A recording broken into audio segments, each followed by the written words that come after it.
I raised a prodigy named Joshua. After he won the World Piano Championship, he smashed the piano and exposed my alleged pedophilia like revealing a scar. Everyone said I should be grateful to you, but Vivian, I'll always hate you. The day his video views soared over 1 billion, people online called him both strong and tragic. I was knocked off my pedestal, dragged down in disgrace. Only I knew, he hated me for splitting him and Amy, who'd take him smoking and drinking. It was all planned revenge. So this time, I just walked past and chose the boy next to him wearing a hearing aid. Yet later, he played the hardest piece from the past life for me. He humbly begged, I played it well. Can you not abandon me? This kid had great talent. With formal training, he'd have a bright future. As the person in charge pointed to the kid sitting by the piano, his admiration was clear. Then he sighed. But his family, not doing so well. Piano isn't something anyone can just pick up. I looked at Joshua's solitary, rebellious figure before me, like peering through time into the future. I'd been dragged down, discarded, the target of endless insults, all because of Joshua. In the past life, it was this very day too. I heard rumors about a truly gifted piano prodigy at this school. After arriving, I was drawn to Joshua at the piano. I heard his family wasn't doing well, he had an alcoholic father, and a mother hardly ever around. Such a family could lead to trouble. Out of love for genius, I pulled him from it all without reservation, sweeping away every concern. I poured my knowledge into him, nurturing him into a piano virtuoso. Winning national competitions, he started making his mark and moving on to the international scene. The media called him the next global piano superstar. For Joshua's future, I became stricter, wanting him to prepare well for the next World Piano Championship. But then, he fell for Amy, a girl who led him to smoke, drink and shirk piano practice. Although Joshua was a piano genius, without effort, talent is fleeting like rootless weeds. After Joshua made several mistakes in competition, I realized the gravity of the situation. I ordered him to break up with Amy and even contacted her parents. The girl got engaged in a rush and left. Joshua's spirit was finally broken and he refocused on the piano. I felt guilty towards the girl and went to her, discovering the truth. It turned out Amy had ulterior motives, sent by Joshua's competitor to sabotage him. It was a critical time and I didn't want to disturb Joshua, deciding to tell him after the World Championship. On competition day, Joshua won by a landslide. The whole nation was thrilled. Countless interviews branded me the country's greatest piano coach, doing the nation proud. Under the spotlight, Joshua sneered, smashed a chair into the piano and tossed away his coveted gold medal. Amid countless eyes, he pointed at me and said, "Vivian, they want me to be grateful to you. But I will always hate you." The power of being a champion, especially one like Joshua, was massive. In an instant, I was under fire, nailed to shame's pillar. They claimed I ruined him, had a pedophilia problem. So disgusting. Breaking up couples to satisfy selfish desires. So disgusting. Stigmatized as a pedophile, rumored of teacher-student inappropriate relations, disgraced as a coach.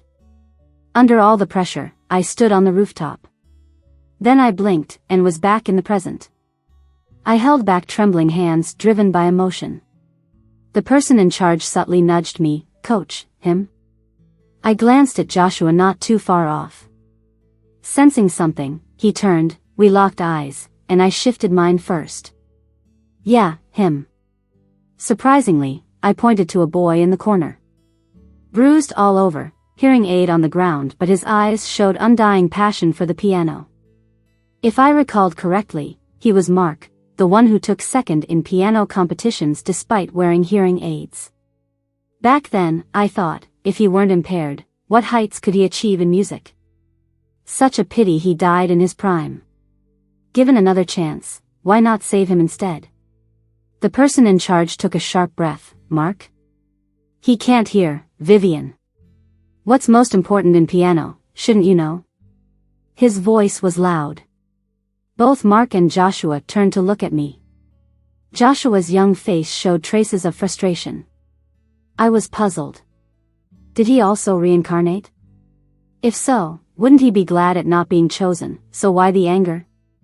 I put aside my confusion and approached Mark. I crouched, picked up his hearing aid, and helped him put it on. My voice wasn't loud but clear, so what if you can't hear? Piano success isn't just about talent or ears. Did Beethoven not achieve unprecedented success in his later years despite losing his hearing? The person in charge sighed again. You said it, though. That was Beethoven. There's only been one Beethoven in the world. I shook my head and laughed softly. Who's to say he's not the next Beethoven? I then opened my palm and with a smile asked, would you like to learn piano with me? Mark paused, then nodded emphatically. As we left, Joshua caught up, his voice filled with grievance. What about me? I finally confirmed he was reborn too. Back to today. But I didn't know what changed his mind. It wasn't my concern anymore. Mark clasped my hand tighter and I patted his hand, coldly telling Joshua, what happens to you is none of my business. Then I left without looking back. Once back at the base, the news spread that I brought back a hearing-impaired boy. Everyone laughed, Vivian, a piano master at that. So many pay to learn from you, and you picked a disabled kid? What championship could he possibly win, recognizing keys? Vivian, you're much too proud and arrogant, this won't work. I just smiled slightly without answering, and gripped Mark's hand firmly. In my room, there was a piano. I patted Mark's back, gesturing him to it. Try its feel, see if you like my piano. Mark nodded obediently and sat to play a rendition of Twinkle, Twinkle, Little Star. It was simple, but under his fingers, it had a unique charm, though it needed a lot of work. I sat next to him, giving pointers. That part's not enough, and this part's off. Mark did everything I suggested. That night, I assigned him some homework. Play Twinkle Twinkle Little Star 100 times. He didn't question it, just nodded. I smiled with satisfaction. In the past, when I asked Joshua to do the same, he frowned and said, Teacher, I'm so talented. Why don't you teach me something harder? Twinkle Twinkle Little Star is so easy, I could play it since I was 5. Repeating it 100 times is a waste of time. I always believed the basics were most important. Even a super simple piece has its secrets. Joshua might be a genius, but those tough pieces weren't right for him yet. I couldn't help but ask Mark, you're not curious why? He looked up, eyes shining. What the teacher says must be good. I patted his hair. A teenage boy's features starting to define, hair falling over the forehead, eyes full of youthful spirit. In the following days, Mark trained diligently in my way, refining his craft. Sometimes, late at night, he'd still be practicing. The distinctive sound of the piano echoed, and there was Mark. I walked closer, yawning. Mark, why aren't you sleeping yet? Sleep's important too, don't wear yourself out. The piano stopped, and Mark turned to see me. Teacher, the group competition is coming up.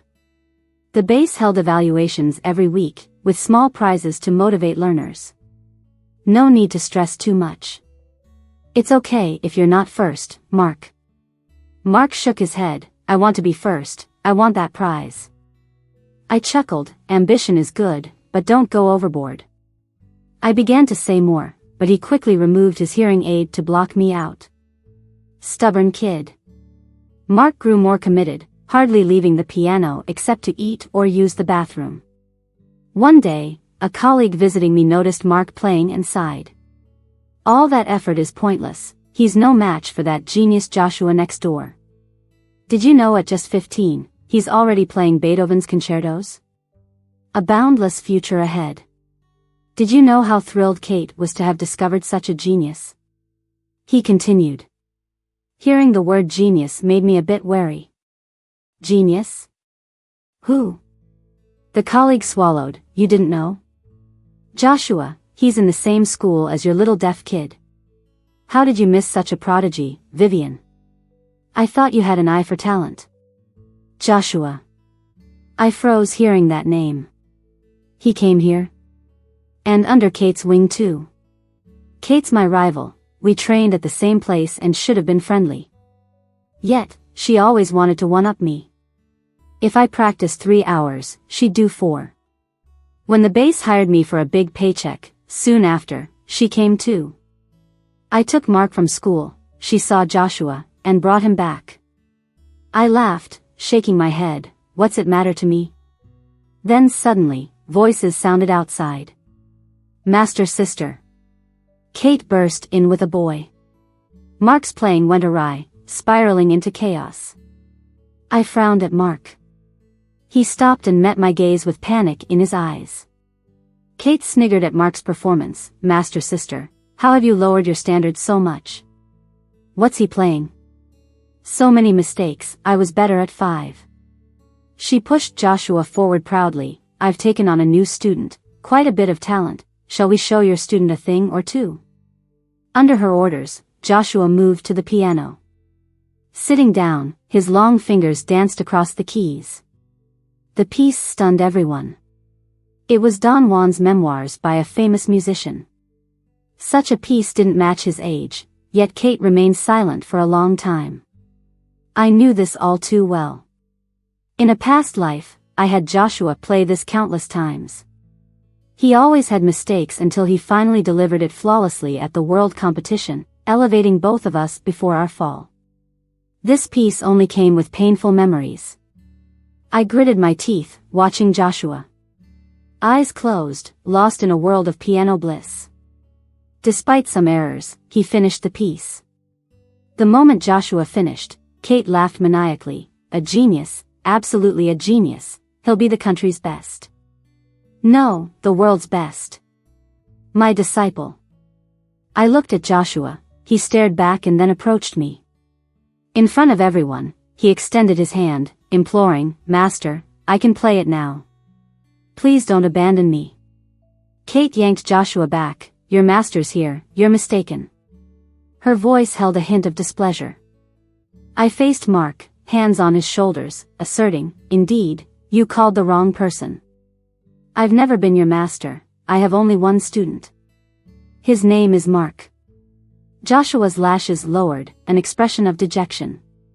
Kate, amused, scoffed and left with Joshua. That afternoon, on my way to buy food, Joshua intercepted me. Different from his broken demeanor earlier, he wore confident assurance. Vivian, admit it, you care about me. You chose Mark to spite me, and you succeeded. Take me back as your student and abandon Mark, and I'll return to your side, win you the world prize, and be your pride. His shameless proposal made me laugh sarcastically. Joshua, do you know how disgusting you are right now? Did you really think winning first once made you invincible? There's a new first every year, but not you. With that, I walked past, shoulder bumping him as I left. He yelled after me, You'll regret this. I already do. Regret taking you on as a student. Back in the training room, Mark was still at the piano. I called for dinner. The piano roared, deafening. I called patiently a few more times, realizing he had no hearing aid on. I tapped his back, the music didn't stop but grew more urgent. The piece ended, and he put his hearing aid back, hurriedly saying, Teacher, Joshua is a genius, and I'm just a. His words faltered as he touched the old hearing aid at his ear. The sky darkened, and the light that had bathed him dwindled away. He withdrew into the shadows. I heard a sound come softly from his throat. If you regret it, there's still time. He heard it. I admit, choosing Mark was partly to upset Joshua, but mostly because I genuinely cared about him. I didn't want him to die young like last time. I wanted him to keep moving forward. I shook my head. Mark, I never regret it. You're my apprentice, once mine, always mine. Don't say stuff like that. The young man looked up sharply, his eyes slightly red. I patted his head and glanced at his worn-out hearing aid. It seemed like it had been around for years. Instinctively, I reached out. How about I get you a new hearing aid? It'll be better. Mark never resisted my touch, but this time, he turned his head away. No need, master. This one's fine. I didn't say any more. Maybe the hearing aid held special meaning for him. After a few days of training, the assessment arrived quickly. When I saw Joshua there, I was not surprised. Even though he'd only been here a few days and shouldn't really be in this group assessment, Kate, who loved to show off, entered him to prove Joshua's worth and to outshine me. When it was Mark's turn, I patiently straightened his clothes and checked his hearing aid before nodding at him. Mark, don't stress. Being first doesn't matter. You're amazing. Mark didn't respond. Recently, with all the mocking at the base and Joshua's genius-level pressure, he wanted to make me proud and prove himself. But Joshua was the previous world champion, after all. Rachmaninoff's prelude in C-sharp minor began to play, and the room fell silent. The color and tone in this piece were managed beautifully, better than many art students. I could feel Mark's nerves. At the end of the piece, Joshua glanced over, smirked at me, and took a bow like a champion. Even under such pressure, Mark nailed the piece. But the top scorer of this assessment was Joshua. As expected. The piece I picked for Mark was perfect for his current level, but it wasn't as difficult as Joshua's, so naturally, it was Joshua. It's okay, Mark. We'll have other chances. Nail the end-of-term assessment, and you can enter the state level. Voices overlapped. Joshua will represent our base in the state-level piano competition. I looked up at the stage, a bit stunned. Kate approached with Joshua, her voice triumphant. Vivian, didn't expect that, did you? I suggested to the administrators that this assessment also determine who goes to the state level. Actually, Joshua was pre-selected, this was just going through the motions. Vivian, you can't beat me, ever. How could this happen? I immediately rushed to the office to argue. The state-level spot usually looks at the last assessment and the average of regular training scores. What does one contest prove? I came to this base because it promised fairness and no favoritism. Aren't you going with the flow? Do you know how many hearts you're chilling with this decision? The leader was composed. Vivian, I know you care about your student, but even you would admit, Joshua's talent is obvious. He doesn't need to follow the usual rules. Nobody's likely to beat him, even after 10 competitions. Genius deserves exceptions and indulgence, it's a right granted by nature. I was left speechless. Some people are born into luxury, with everything at their fingertips. Their starting line is others' finish line. Hardship seemed to avoid them. It looked like everyone preferred the strong to bully the weak, even hardships did. I walked away awkwardly. Mark was waiting for me ahead. For some reason, I lost the courage to face him. Every step felt like a heavy weight. He came towards me, hand outstretched, revealing a piano-shaped hair clip. Master, I won this. It's for you as a return gift. My throat constricted, I recall the second prize being different. And why a return gift? I haven't given you anything. He scratched his head, a bit shy. Well, I swapped with the third prize. You're a girl, and girls like pretty things, so I thought I'd give it to you. I misspoke. It's not a return gift. I hugged him tightly. Mark, I'm sorry. His gentle, even pressure patted my back. Master, you've never let me down. Since it was decided Joshua would go to the state competition, the legend of his genius only grew. With Kate's deliberate packaging, Joshua's name exploded online. The piano prelude started, millions flooded the comments section. Oh my goodness, can a kid this young really play like that? Better than me who's been playing for 20 years. My parents probably want a kid like him, total genius, with absolute talent. He doesn't just play well, he's also good looking. You should stop playing piano, play with me instead. In contrast, Mark's competition video got leaked, the shot lingering on his hearing aid. People shook their heads and sighed. He's good, but it's a shame about his ears, he won't make it big in the future. Switch careers, music isn't for him. Are you kidding? Playing piano with hearing issues? Like a blind person flying a plane. Is it worth wasting resources on someone impossible? I blocked out all the noise and focused on teaching Mark to practice, terrified of the outside world's impact. Day by day, his skills grew sharper. I realized Mark had talent for piano, buried deep but definitely there. Meanwhile, I often saw Kate's social media updates. She took Joshua everywhere, eating gourmet food one day, traveling the next. Passing by Kate's office, I noticed the absence of piano sounds. She packaged Joshua as a genius who didn't need practice. Facing doubts, she only shrugged. At this stage, Joshua needs to clear his mind. He's already at the pinnacle of piano skills. To be honest, we're not even concerned about the state competition.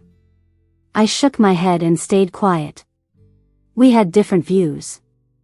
I firmly believed the only way to success was daily practice. Even with Joshua, I didn't treat him as an exception in the last life. He still needed practice, even more than the others in our group. I didn't want to waste his talent, I wanted to push it to the limits. But unfortunately, I picked the wrong person. Luckily, this time I got it right. Joshua didn't take part in the assessments that followed, but Mark aced each one. While everyone else was dazzled by the sun, the moon slipped in quietly, sure to shine brightly when night fell. Everything should have been smoothly moving forward, until I noticed something different. After routine practice, Mark always stayed for extra sessions. Sometimes, I had to stop him myself. But lately, he's been gone right after the basic drills. The practice room was empty. Days passed, still the same. Once again, I didn't see him there. I frowned, keeping my silence. Suddenly, a voice came from nearby. Vivian. Joshua was leaning against the wall, looking at me. Months had passed, he'd grown taller, his hair a bit longer, his voice now having a certain charm. Looking for Mark? I didn't plan on talking to him. I meant to walk away. But he trapped me in the corner. You really don't want to talk to me? Yes. We locked eyes, and I was straightforward. Vivian, I know I was wrong last time. I shouldn't have doubted you and treated you like that. After you died, I found out the truth about that girl. She deliberately approached me to destroy me. I was so wrong to you. But, weren't you wrong too? He suddenly changed his tone. Day after day of boring practice is unbearable. You were my only hope, and yet you abandoned me, master. His voice rose with intensity. I heard you talking about going on a date, getting married. What about me if you got married? At first, I didn't care about that girl. I only dated her to upset you. But as time went on, she brought new and exciting experiences I'd never had before. I grew to like her. I just made a mistake anyone would make. Master, Vivian. Shut up. I roared, realizing how twisted Joshua's feelings for me were. I vaguely remembered that time I mentioned getting married. A coworker, tired of being nagged to settle down, asked about my plans. She was my neighbor's kid. To avoid her telling my mom, I fibbed that I planned to date and soon get married. Turns out, that was it. I had to admit, it's kind of ridiculous. Joshua, Vivian, am straightforward. The one with those feelings is you. You're disgusting. What do you mean by a mistake anyone would make? Don't you find it ridiculous? Trying so hard to sugarcoat your faults and darkness.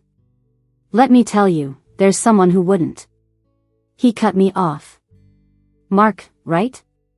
He chuckled darkly. How naive can you be, master? Haven't you wondered why I'm here? You think that deaf guy is really good? He's 100 times worse than me. If you don't believe me, go to the restaurant on Peace Road. There's a surprise waiting for you. His confidence filled me with a sudden dread, but I forced myself to stay composed and made him leave. Mark, I believe in you. All the way, I whispered this to myself countless times, until I saw Mark in person. And I froze. He was in a tailcoat, seated at the piano in the center of the hall, playing cheerful tunes one after another. I frowned. Why was he there? Once he was done, I saw him change clothes. A girl stood beside him, said something, and he turned his head anxiously. She gave a sly smile when he wasn't looking. And when I recognized her face, it felt like a bucket of cold water was dumped over me.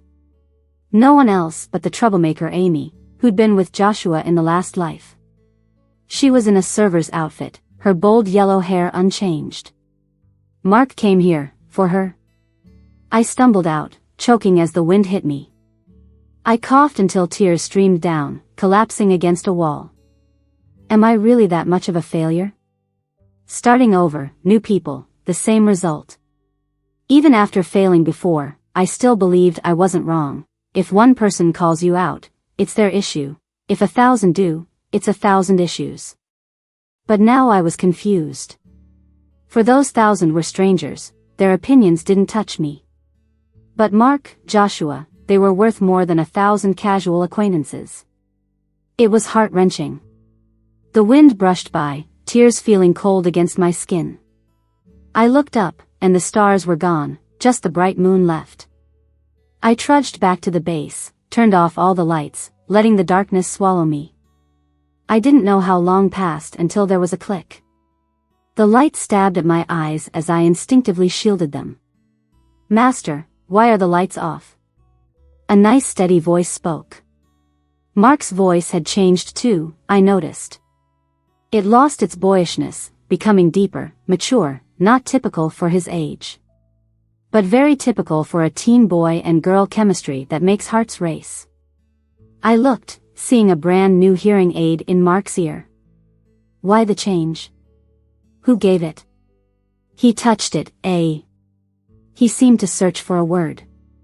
It made sense, friend felt too distant, any other word way too close. I opened my mouth but couldn't say anything. I got up to leave, couldn't help but pause by Mark. Mark, you seem busy lately. If anything's going on, tell me. I might not say no. One last try. Just one more time. But I got nothing going on, boss. I nodded, get ready, aim for the state competition next year. Seeing that girl again was just an ordinary day. She surprisingly showed up at the base. I wasn't sure if Mark had informed the guard. I only saw her give Mark a worn-out hearing aid, complaining, "How can this old junk compare to the new one I gave you?" Mark took it, urging her to leave like he was scared someone might spot them. She called out, "Mark, don't be so stingy. Show me around, we're tight like that." "Someone's coming, Mark." Mark turned swiftly. When he saw me, he panicked a bit. I approached, calling out, "Mark." He muttered in response. The girl beside him acted like she discovered a new continent. "Wow, this your boss? Looks pretty decent. No wonder you." "Amy." Mark had enough and cut her off immediately. "Let's go." She pouted and left. In the music room, Mark stood in front of me. "Boss. Why didn't you tell me? Thought I'd break you two up." "Boss, that's not it." "Mark, you really see me that way? Can't even tell me the truth? Twinkle twinkle little star, play it 100 times." With that, I got up and left. A song that marked our first meeting was now punishment. Mark didn't say a word, just sat there and started playing it over and over. After 100 times, he came to me, a little begging in his voice. "Boss, I finished it." I was wrong. I ignored him and walked away. I wasn't mad at Mark, just didn't know how to face him. For days, I avoided him, but I still watched him practice secretly. I knew he played a tough piece today. I knew he didn't eat today. I knew until it was, "What's this song?" Feeling like a thief, I leaned against the wall, listening to Happy Birthday from the next room. Why was Mark playing that? It wasn't even his birthday. Lost in thought, I didn't notice the piano had stopped and Mark came out. Suddenly, I was face to face with him, my cheek pressed against the wall. I quickly turned away, trying to make conversation out of nothing. Nice weather today. Then I saw the cake in his hands, candles stuck in it. He said, "Happy birthday, boss." I was dumbstruck. Is it my birthday? I had completely forgotten. Sea salt cake decorated with chocolate sticks. He handed it to me, then took out a nicely wrapped box. "Boss, a gift." Opening it, there was a pearl necklace inside. Large, full pearls stared back at me, and I could only think, where did you get the money? Couldn't hold it in, I asked. "Boss, about that girl earlier, we're not what you think." She bumped into me, my hearing aid broke. She said she could fix it. Later, she got me a new one to use temporarily. After the old one was fixed, I returned the new one. As for where I got the money, I worked at a restaurant on Peace Road. "Boss, I promise you, never again." I blurted out, "That's illegal, employing a minor." He couldn't help but laugh. I laughed too, then cried while laughing. He wiped my cheek with his finger. Mark's voice strained, "Boss, don't cry." At that moment, I had just one thought. Mark, he's different. The state competition came around quickly. We went there to get Mark some exposure. "Mark, get used to the competition scene, and we'll enter nationals next year." As soon as I said it, the announcer caught our attention with Joshua's name. Joshua played a renowned piece, La Campanella. It's a challenging piece not many competitors choose to play. But Joshua and Kate would. I just shook my head, saying, it was lacking. I listened closely. This part wasn't handled well, that part was off too. Joshua's skills had declined from lack of practice. Not what they used to be. Still, getting a state championship was a cakewalk for him. If it were me, I'd reflect immediately, adjust my rhythm, and put in more practice. But I'm not them. So, when Joshua took first place that day, Kate got all high and mighty, bragging to the reporters. "Joshua's amazing. Everyone at the base knows he doesn't need to practice to win first place." Future plans? This is just the start. He'll get many firsts, nationals, worldwide. No. If they keep this up, Joshua's done for. But it's not my problem. Just passing by with Mark. The noise outside, another world. Joshua surrounded by flowers and applause, his empty words given weight, wildly exaggerated. Everyone ate it up, even blew it up more. Meanwhile, Mark and I quietly prepared for next year's national competition. Time flew by, summer lush and vibrant once more. When I saw Mark's name in the semi-finals, I wasn't surprised. He was the only kid with a hearing aid to make it to the nationals. Public opinion about him started to shift. He actually made it to the semi-finals. He's the last person I expected. He's amazing. My favorite is Genius Joshua, but next is him. Still, some doubted. He's done for here. I bet he'll be the next one eliminated. For some, the peak is the mountaintop. Some think Mark's peak is halfway up. Just because of his hearing? Bias is nothing, we'll break it. On the day of the finals, countless people waited outside to witness the star of genius. Some even sought Joshua's autograph. As for us, Mark and I were already backstage. Mark was up first. After making sure he was ready, Joshua finally finished mingling and sauntered backstage, lazily looking at me. Regretting it?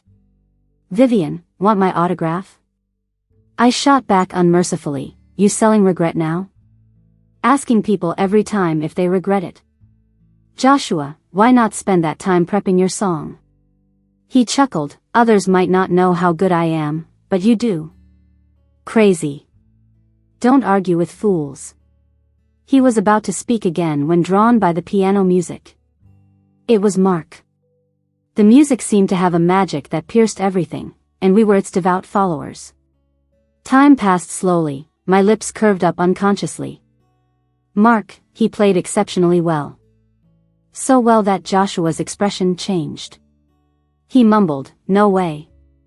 How can he play so well? He's a deaf kid, after all." How's that even possible?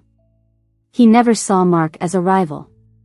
But Mark, whom he looked down upon, surpassed him with amazing speed, forcing him to face reality. After Mark got off stage, he hugged me immediately. "Vivian, I did it." His body heat seeped through the thin fabric, and suddenly, I felt awkward. I gently pushed him away and handed him a clean tissue. "Yeah, I saw. Wipe off your sweat." He nodded. Then, we watched Joshua's piano performance together. Joshua chose another high-difficulty piece, as if that was the only way to prove his skill. What a shame. In the past, the sheet music was his to command, but now, it was beyond his reach. He made mistake after mistake, even forgetting parts of the music. He panicked. And then it was chaos. Joshua was about to face his first failure in life. Off stage. Reporters swarmed Joshua and Kate. "Joshua, what was the cause of your slip-up today? Is it because you considered yourself a genius and didn't practice? Joshua, how do you feel about being surpassed by Mark? Did you expect this outcome? Joshua, what's your plan moving forward?" The situation had completely flipped. Mark and I were surrounded too. "How does it feel to win the championship? Vivian, why did you choose Mark over Joshua? Mark, what's your plan next?" At some point, Mark had grown taller than me, with strong muscles, as he protected me and got us through the crowd to the car. I looked at him and felt like I'd found a solid rock to lean on. Later, Mark and I celebrated. While eating, I talked with him about future plans. "You're the national champion now, but don't get cocky. You need to aim for world #1. Also, never slack off on practice. Keep up with the basics every day." He nodded while serving me food. In the steam of the hot pot, his long, knuckled fingers appeared and disappeared. I gulped. I suddenly remembered a novel a coworker showed me not long ago. Those blushing words seemed to describe hands just like his. I started coughing unexpectedly. Those hands flashed by, one lightly patting my back, the other holding a cup of tea. I fumbled the cup, spilling some onto my hand. My coughing got worse. "Master? Master?" I pushed Mark away. I only felt better once his hands were out of view. "I'm fine." That night, I jolted awake and saw a shadow. I called out, "Mark?" He responded with a slightly hoarse voice. "What's up with your voice? Is it the spicy hot pot from earlier?" I stopped as I caught the desire in Mark's eyes. "Master." His hands climbed up my arms, radiating warmth. "No, Mark, you can't." I opened my eyes, taking deep breaths. "Master?" His voice became distant. Mark stood before me. The previous scene flashed vividly in my mind, bringing a sense of guilt and frustration for dreaming something like that. I pretended to be calm. "Why are you up so late?" Without a place to stay, Mark was living with me at the base, which also had a spare room for a piano. He lifted a water cup. I was thirsty. "But Master, I think I heard you calling my name and saying no. What were you dreaming about?" My hand gripped the blanket tightly. "I dreamed you were being mischievous and not listening to me about practicing, so I said no." "That's it." He nodded in understanding and chuckled softly. "I won't disobey you. Ever." After that night, every time I saw Mark, a strange emotion spread, and I avoided him intentionally or not. He seemed to notice and stopped me after work one day. "Master, why are you avoiding me? Did I do something wrong?" I shook my head. "I'm not avoiding you. Master, you're not good at lying." His words were interrupted by a woman's voice. "Mark." I saw Mark's eyes darken and turned to see a face resembling his by about 70%. I caught on instantly. It was Mark's mom. The woman wore a long blue dress, earrings gleaming in the sun, and smiled at me. "Are you Vivian? It's nice to finally meet you. I wasn't around for Mark these past few years. Thanks for looking after him. Mark's an orphan, isn't he?" In both lives I recalled, Mark was an orphan. Did he have a mother? Why had she never appeared? I set aside my doubts and smiled. No need for thanks, Mark's mom. But why have I never met you? She seemed taken aback. I was busy with other things before. When Mark was young. She was cut off by Mark charging at her. I'd never seen Mark like this. He was like a beast, eyes red at the corners, neck veins bulging, as he shouted at the woman, "Go away. Go." I was startled and moved to stop him, but Mark turned to me, his eyes shattered like porcelain. His voice carried a hint of a sob. I stepped forward, blocking Mark. "Ma'am, you didn't show up before, but now that Mark has won an award, you appear, which makes me suspicious." "Sorry, but Mark's info says he's an orphan. So, please leave." The woman looked shocked, pointing at herself. "Vivian, can't you see how much I look like Mark? Also, this is between us as mother and son, seems you've overstepped." I didn't budge. "Sorry, I only know that he is my apprentice. My only apprentice. And, he told me he doesn't have a mom. If you don't leave, I'm calling security." The woman's face twisted, and after glaring at me a few times, she reluctantly left. Once she was gone, I took a deep breath and turned to look at Mark behind me. He had his head down, deep in thought. I stepped forward and hugged him, saying firmly, "Mark, no one can force you. I'll always protect you."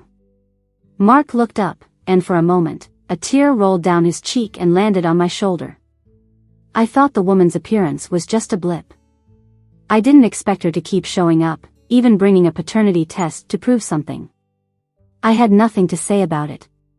She'd often take videos outside the music room and caption them, "My champion son." She'd also bring food for Mark, piling it on the piano, but she never got tired of it. "The worst time," I said, "I have no interest in that sort of thing right now. No brands, nothing." I was getting a little annoyed.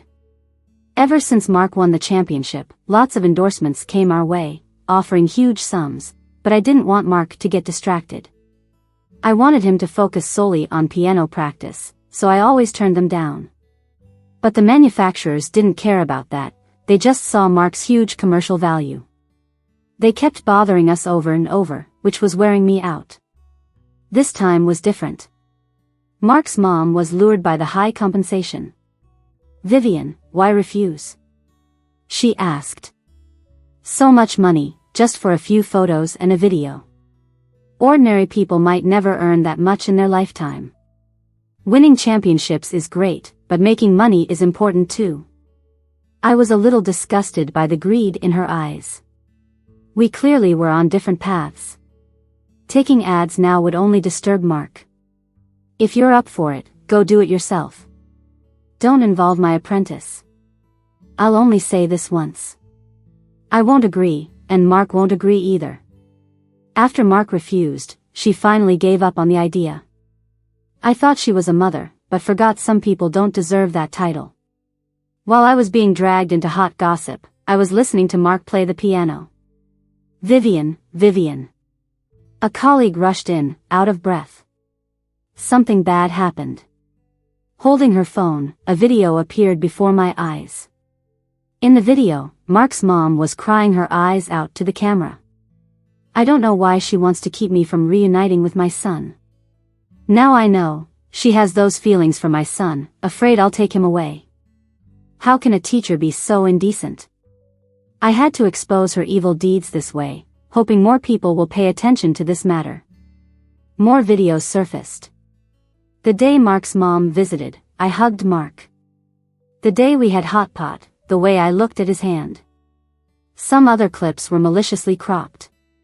The comments section obliterated me.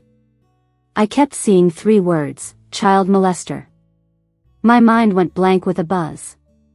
It felt like returning to those dark days, when the moral chains forced me down and countless people accused me. Child molester, so disgusting. How could she lay hands on someone so young? Some people aren't fit to be teachers. Vivian likes Joshua, but he's her apprentice, practically her child. A mother liking her child? One charge after another weighed on me. I was thrust into hell, never to return. Vivian, master. Mark's anxious voice pulled me back to reality. Seeing Mark's defined profile in front of me, my heart felt even heavier. In my past life, I could honestly say I had a clear conscience. But in this life? I feel, maybe I don't. Master, don't worry. Don't listen to them blabber, he said, about to leave. I grabbed him. Mark, sit down. He protested, Master. Sit down, or I'm no longer your teacher. Reluctantly, he sat back. Play the piano, practice, prepare for the world competition. Don't worry about anything else. His voice trembled, Master. Do it. It's a critical time. I can't ruin Mark because of myself. He should stand atop the mountain, overlooking it all, keep rising. And me, I'm feeling a bit powerless now. Mark's skills have long surpassed mine, and I can only chase after his shadow. If I can't catch up, it doesn't matter. As long as he's doing well, I'm fine. The situation kept spiraling, and my reputation got worse. Even people at the base were giving me strange looks. I saw Mark's request coming. Master, for the world competition, I'm planning to take my mom. I nodded in agreement. It's okay. I'd only embarrass him like this. Master, can you not come? Please. I quickly looked up, staring at Mark. He lowered his eyes, his lashes casting a shadow, making it hard to read his expression. Is he really stripping me of even this right? I was speechless, and after a long pause, I nodded. I won't go. The moment I agreed, Mark left. The next morning, when I woke up, he was gone. He moved out, everything related to him in the house vanished. The world competition must be approaching, he was probably already far away. I held a glass of milk, sipping slowly, sitting there blankly. It wasn't until I started itching that I realized, I'm allergic to milk. How did I forget? Coincidentally, a sound came from the doorway. My eyes suddenly lit up, and my heart started pounding. Until I saw who it was, then it sank again. It was Joshua. What are you doing here? He approached slowly, squatted down, examining me closely, and brushed the back of his hand against my cheek. Master, what happened? How'd you end up like this? Now you see who really loves you, right? I've always said Mark's 1,000 times worse than me. I pushed him away with all my strength. He's 1,000 times better than you. Get away, stay away from me. He easily caught my wrist, suddenly pulling out a syringe from behind and sticking it into my arm. Master, just rest for a bit. My consciousness began to fade. When I came to, I found myself on a plane, feeling weak all over. The person next to me tucked a blanket around me. Master, awake? Where are you taking me? Where you've always wanted to go, to see the person you've always wanted to. Master, once you see how Mark shines under the spotlight and how he abandons you, you'll know how good I am. I tilted my head, looking at him hard. So, all this was your doing, right? I started to have doubts since that girl appeared. Clearly, you shine more. Mark is unknown, and his hearing isn't great. Why send a girl to approach Mark? Then Mark's mom showed up after being gone for so long, too much of a coincidence. Your appearance made everything click. You know that Amy, so you found her to wreck Mark's life, then later his mom. You even leaked stuff about a pedophile. Isn't that right, Joshua? Joshua rubbed his chin, listening patiently. When I finished, he playfully tapped my nose. Smart, my Vivian. If it weren't for Amy, we wouldn't have missed out on our past life. I'm going to pay her back in this one. I got close to her, caught her at something, and threatened her to get near Mark. That idiot couldn't even handle that. Did you know she almost got killed by Mark? Seeing my confused look, he smirked. Your apprentice isn't just a sheep. He's a wolf cub. Amy purposely knocked away his hearing aid. Who knows what was so important about that piece of junk? He went nuts and almost strangled Amy. If she hadn't said she could fix it, she'd have been dead. I stared at him coldly. You're lying. He shook his head, chuckling. You know the truth deep down. Later, I dug up Mark's mom. She's no saint. Greedy is more like it. Honestly, I didn't want to drag you into this. It was Plan Z. If you hadn't had a falling out with her, she wouldn't have tried to ruin you. Mark and she are similar in some ways. Cruel. My pupils narrowed, struggling to connect the Mark he described with the one I imagined. And Mark's mom. What really happened between her and Mark? Joshua moved me into a villa, feeding me meds that left me weak and powerless. The international competition is tomorrow. I couldn't sleep all night. I'm about to see Mark. I feel nervous and uneasy. Sorry, Mark, I broke my promise. On the competition day, Joshua took me to the audience seats. It's like he planned ahead. Our seats were pretty up front. Then Mark took the stage. The spotlight hit him, wearing a suit, with that old hearing aid in his ear. My boy. Time has polished him, no longer the same as before. He walked to the piano, sat down. As his fingers moved, the piano filled the air. He closed his eyes, lost in it. Everyone was lost, too. I smiled. Joshua, you'll never measure up to him. Never. He's long since clawed out of darkness, standing in sunlight. From now on, he'll rise, unstoppable. He's like spring itself. Joshua's face darkened, then he laughed. Master, that's fine. You're with me in the darkness. Even if he reaches the top, you won't be there. You were his sacrifice. As the piano piece ended, I looked at the stage. Mark stopped playing. Amid the thunderous applause, I whispered, and I'd have it no other way. Mark won the world prize, crowned glory. In high fashion, his mom stepped down the stage. Yes, I'm Mark's mom. I'm glad he's successful today. I hope he keeps getting better and better. Gaze shifting to Mark, he stood center stage with the mic. I'm guilty. He spoke. The place was in uproar. So am I. He spoke again. Silence fell. From as long as I can remember, I've sat at the piano, practicing non-stop. My teacher praised my talent. Mom was proud. Even with all the practice, I had no complaints because I love piano. I lived and breathed it. I started competing, winning, climbing to the top. Mom treated me well. But then, once, I got sick. That day, no one was home. My fever hit over 104 degrees, waiting forever for her. When she finally took me to the hospital, is when I found out I couldn't hear. I can't forget her shocked eyes that day. There was no pity or regret, only disgust. I wasn't a prodigy anymore, no pride for her, maybe even embarrassment. So, she up and left, abandoned me. So many nights, I waited for her embrace, only to be left with emptiness. That time was hell. I grew to hate piano, despising it enough to want to destroy every piano, every sheet of music. I thought I'd die like a dimming star. But then, I met someone. She smiled warmly, picked me up from the dust, got me a hearing aid, reigniting hope for life. Eventually, I became her student, as I'd wished. She said I was the next Beethoven. She rekindled my passion for piano. Later, I realized I didn't hate piano.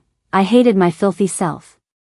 Winning prizes, competing internationally, all for her. Since she took me in, my love shifted entirely to her. Dim stars don't die but orbit their shining sun, constantly in motion. I'm guilty. I fell for my master, seeing her as life's pursuit, its meaning. She's never been filthy or disgusting. She's noble, radiant, unmatched. I can only aspire to reach her. Below the stage. I was in tears, even his outline blurred, becoming halos. So this is him. I'd already met him. He's suffered, watching his talent slowly stripped away, a helplessness I can't fathom. He endured unimaginable darkness. He refused to discard that hearing aid because I gave it to him. Not to spare him shame, but to lay bare his scars nearly suicidally, explaining on my behalf. He knew the attention the competition would attract, sacrificing himself just to clear my name. Mark, you shouldn't have. Was it worth it? Mark's speech caused waves, revealing his mom's misdeeds. She crumbled under pressure, exposing Joshua. But right now, I'm just staring at Mark. Mark's eyes brimming with panic. Why did you come, Master? I'm sorry to drag you into this. Sorry for letting you see me like this. I shook my head. Mark, you're really great. From the first time we met, I knew you were awesome. You're so dazzling that liking you was inevitable. But I just realized it now. Vivian's epilogue. Today is the day Joshua competes in the nationals. I got held up with some stuff and only just got in the car. We hadn't been on the road long when the driver turned around. I asked anxiously, what's going on? Can you go any faster? I'm in a hurry. The driver sighed, Miss, it's not that I don't want to go fast. There was an accident up ahead. Someone died, and the road's completely blocked. We gotta take another route now. I glanced at the time and nodded, all right, sorry for the hassle. The news started running updates about the accident. I glanced at the names on the screen, Mark. When Mark died, he was happy. On the day Vivian chose the team, he had a stomach bug and wasn't there, which became the regret of his life. So when he later found out someone was trying to kill Vivian to take down Joshua, he panicked. He couldn't think of any solution quickly enough. Only one thing came to mind. A life for a life. But it was worth it.